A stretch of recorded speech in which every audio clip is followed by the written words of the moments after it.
ഈ കാലഘട്ടത്തിന്റെ അനീതികൾക്കെതിരെ പറയാൻ ഇതാ സഞ്ചാരികൾ ആഗതരായി.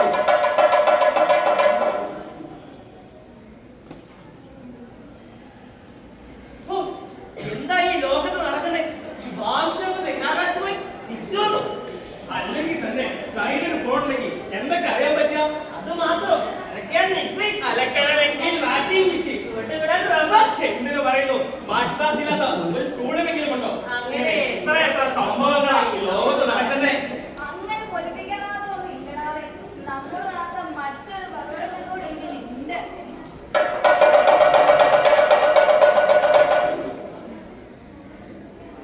ഞാനിനി എന്ത് ചെയ്യും? അവളുടെ പോസ്റ്റ് കണ്ടോ? എത്ര ലൈക്കാ, എത്ര കമന്റാ. ഇതൊന്നും എനിക്കില്ല. ആകെ നാണക്കേടായി. നാട്ടുകാരുടെ മുന്നിൽ എങ്ങനെ നോക്കും? അവളെ ഞാൻ കാണിച്ചു കൊടുക്കാം. ഒരു പണി വരുന്നുണ്ട്. Monica, love you, Monica. കിച്ച് കിച്ച് മാ, കിച്ച് കിച്ച് മാ. അമ്മേ, എന്നാ കൊച്ചേ? ഇവിടെ നോക്കിക്കേ, ജാമ്യമുണ്ട്. ഓടിക്കാണാണ്. ഹലോ ഗൈസ്, ഞാൻ നിങ്ങളോട് പറഞ്ഞ മാജിക്കൽ ഫേസ് പാക്ക് എങ്ങനെ ഉണ്ടാക്കുന്നതല്ലേ ഞാൻ പറഞ്ഞുതരാം. കുറച്ച് മുളകും പൊടി, കുറച്ച് മുളകും പൊടി, കുറച്ച് അധികം മുളകും പൊടി, കുറച്ച് ആവണക്കെണ്ണ മിക്സ് ആക്കാം. നമുക്കിത് മുഖത്ത് പിടിപ്പിക്കാം. 10 മിനിറ്റ്, വെറും 10 minute. You will see the magic. മുഖം ചൊകചൊകാന്നിരിക്കും. Hello guys, welcome back to my YouTube channel. അപ്പൊ ഗൈസ്, നമ്മൾ ഇന്ന് വന്നിരിക്കുന്നത് കേരളത്തിലെ എവറസ്റ്റിലാണ്. അപ്പൊ കുറച്ചുകൂടെ പോയി കഴിഞ്ഞാൽ കുറെ വ്യൂസ് കാണാമെന്ന് നമുക്ക് മനസ്സിലായി. അപ്പൊ നമുക്ക് അങ്ങോട്ട് പോകാം ഗൈസ്. അയ്യോ സുഹൃത്തുക്കളെ, ഞാനിപ്പോൾ ഭൂമിയുടെ സ്വർഗത്തിൽ. നിങ്ങൾ ഇത് കാണുന്നില്ലേ? കേരളത്തിന്റെ എവറസ്റ്റിന്റെ താഴെയാണ് ഞാൻ നിൽക്കുന്നത്. സുഹൃത്തുക്കളെ, നിങ്ങൾ ഈ മനോഹരമായ കാഴ്ച കാണുന്നില്ലേ? മൂളി മൂളി എന്താണ് ഈ കാണുന്നത്? ഒരു ശവശരീരമല്ലേ? ഈ ശവശരീരം ഇവിടെ കിടക്കുമോ, അതോ ആരെങ്കിലും വന്ന് എടുത്തോണ്ട് പോകുമോ, അതോ ചീഞ്ഞു നാറുമോ? ഇതറിയാൻ എന്റെ ചാനൽ സബ്സ്ക്രൈബ് ചെയ്യുക, ഫോളോ ചെയ്യുക, ആ ബെൽ ഐക്കൺ കൂടെ അടിച്ചുപൊട്ടിക്കണേ. കണ്ടില്ലേ മനുഷ്യനിലെ മനുഷ്യത്വത്തെ ഇല്ലാതാക്കുന്ന സോഷ്യൽ മീഡിയ? സ്വന്തം ജീവിതത്തിലെ സ്വകാര്യതയെ ലൈവ് എന്ന പേരിൽ ലോകത്തെ തുറന്നു കാട്ടുന്ന ഒരു ജനത. ഇതാണോ നിങ്ങൾ പറഞ്ഞേ കയ്യിലൊരു ഫോൺ ഉണ്ടെങ്കിൽ എന്തും അറിയാൻ പറ്റുമെന്ന്?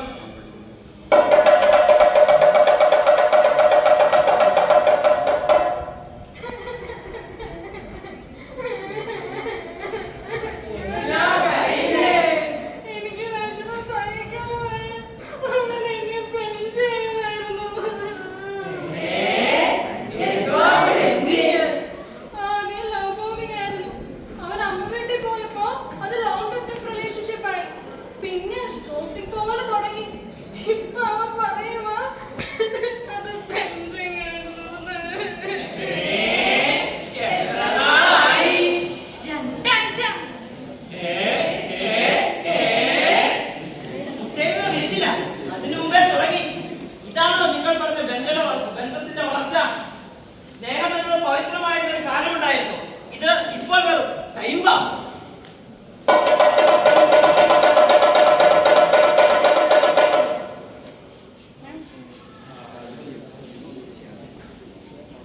എടാ പിള്ളേരെ, കല്യാണം കഴിക്കാറായില്ലേ? ഞങ്ങളോ? നിങ്ങൾ ലിവിംഗ് അമ്മാവെന്ത് തമാശയായി പറയാൻ? കല്യാണം കഴിഞ്ഞിങ്ങനെ ജീവിക്കാൻ പറ്റുമോ? പിന്നെ കല്യാണമായി, അതിന്റെ ചെലവായി, പ്രസവവേദനയായി, കൊച്ചിന്റെ നൂലുകെട്ട്, കൊച്ചിന്റെ മാമോദിസ, കൊച്ചിന്റെ ആദൂർപ്പ, EMI, car loan, house loan, മറ്റേത് മറിച്ചത്. ഇതിനൊക്കെ വല്ല കാര്യമുണ്ടോ? അത് മാത്രമല്ല ആവശ്യങ്ങളൊക്കെ കറക്റ്റ് സമയത്ത് നടക്കുന്നുണ്ടല്ലോ. കണ്ടില്ലേ കാലം പോയി നിസ്വാർത്ഥത മാറി സ്വാർത്ഥത ആധിപത്യം പുലർത്തുന്ന ബന്ധങ്ങൾ മനുഷ്യ ജീവന്റെ മൂല്യങ്ങൾ കാറ്റിൽ പരത്തി അതിൽ ലാഭം നോക്കുന്ന ഒരു സമൂഹം.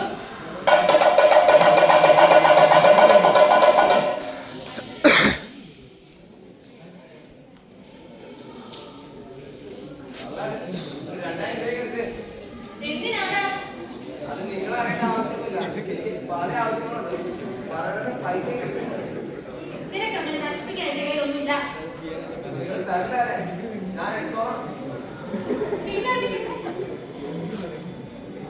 അമ്മേ, അമ്മേ, അമ്മേ, എനിക്ക് അമ്മേ, അമ്മേ.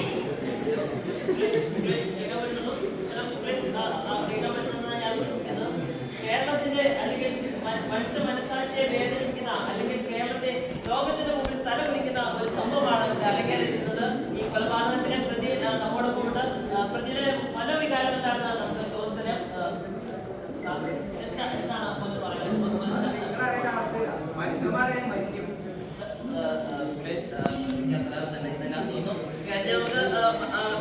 മാതാവിന്റെ കുട്ടി കഴിയുന്നുണ്ട്. കുട്ടിയോട് ചോദിച്ചു നോക്കാം, എന്തുകൊണ്ടായിരിക്കാം മോളുടെ അമ്മയ്ക്ക് അവസ്ഥ വന്നത്? മോളുടെ അമ്മയുടെ വളർത്തുദോഷം കൊണ്ടാണോ ആ മോൻ അങ്ങനെ ചെയ്തത്? അല്ലെങ്കിൽ മോളുടെ അമ്മയ്ക്ക് എന്തെങ്കിലും വഴിവിട്ട ബന്ധങ്ങൾ അങ്ങനെ എന്തെങ്കിലും ഉണ്ടോ? മോളെ പറയും മോളെ. ഭാഗത്തിൽ നിന്ന് വായിച്ചെടുക്കാൻ സാധിക്കുന്നത് കുട്ടിക്ക് അതിയായ ദുഃഖമുണ്ടെന്നാണ്. നമ്മൾ ഒരിക്കലും ആ കുട്ടിയുടെ സ്വകാര്യതയിലേക്കോ അല്ലെങ്കിൽ ആ കുടുംബത്തിന്റെ സ്വകാര്യതയിലേക്കോ കടന്നു കയറാൻ എന്താ കൊതിച്ച സമൂഹം? ലഹരിക്ക് അടിമയാണ്. അച്ഛനെന്നോ അമ്മയെന്നോ സഹോദരിയൊന്നും ഇല്ലാതെ ഈ ലഹരിമായ ചാരങ്ങളിലേക്ക് കുടിയേറിയ സമൂഹം. ജനാധിപത്യത്തിന്റെ നാലായി തൂണായി കരുതേണ്ട മാധ്യമങ്ങളുടെ അവസ്ഥയോ ഇരയെന്നോ പ്രതിയെന്നോ വ്യത്യാസമില്ലാതെ കണ്ണിൽ കാണുന്നവരെ കടിച്ചു കീറാൻ മാത്രം ചെന്നായ്ക്കളായി മാറി ഒരു മൈക്കും തൂക്കി പിടിച്ചാൽ കിടക്കും. ഇതാണോ ജനസേവനം?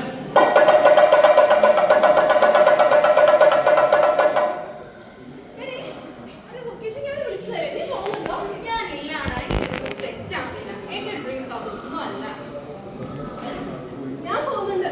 എന്റെ ഭർത്താവിന് കൊടുക്കണം. പാവപ്പെട്ടവരുടെ ഇടയിൽ അവന്റെ സ്നേഹം എനിക്ക് എത്തിക്കണം. എനിക്ക് അവർക്ക് വേണ്ടി ജീവിക്കണം. അവരുടെ ഉന്നതനായിരിക്കണം എന്റെ ജീവിത ലക്ഷ്യം.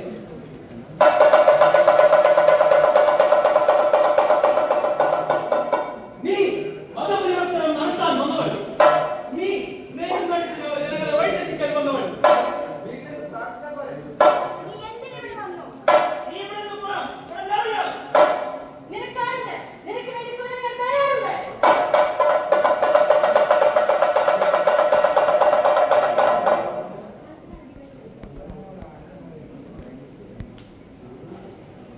അറിഞ്ഞോ ജാർഖണ്ഡിലെ പള്ളി തകർന്ന കാര്യം?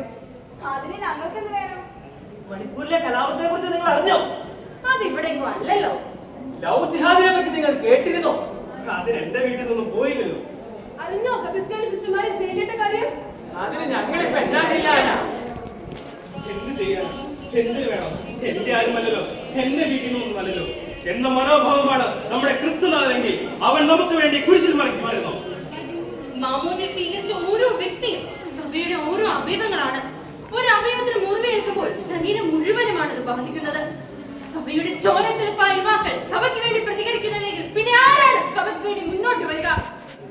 പ്രത്യാശയുടെ തീനാളങ്ങൾ കയ്യിലേന്തി പ്രകാശത്തിന്റെ തീനാളമായി നമുക്ക് ഇരുളിലേക്ക് കടന്നു ചെല്ലാം. അണയോ യുവജനമേ! ആധുനിക ലോകത്തിലെ വിശുദ്ധ കാർലോ അക്യൂറ്റസിനെ പോലെ നമുക്കും ധീരതയ്ക്ക് വേണ്ടി പോരാടാം. ഞാൻ തയ്യാർ. നീ തയ്യാർ. നീ തയ്യാർ. നീ ഞാനുണ്ട്. നീ ഞാനുണ്ട്. നീ ഞാനുമുണ്ട്. നീ ഞാനുമുണ്ട്.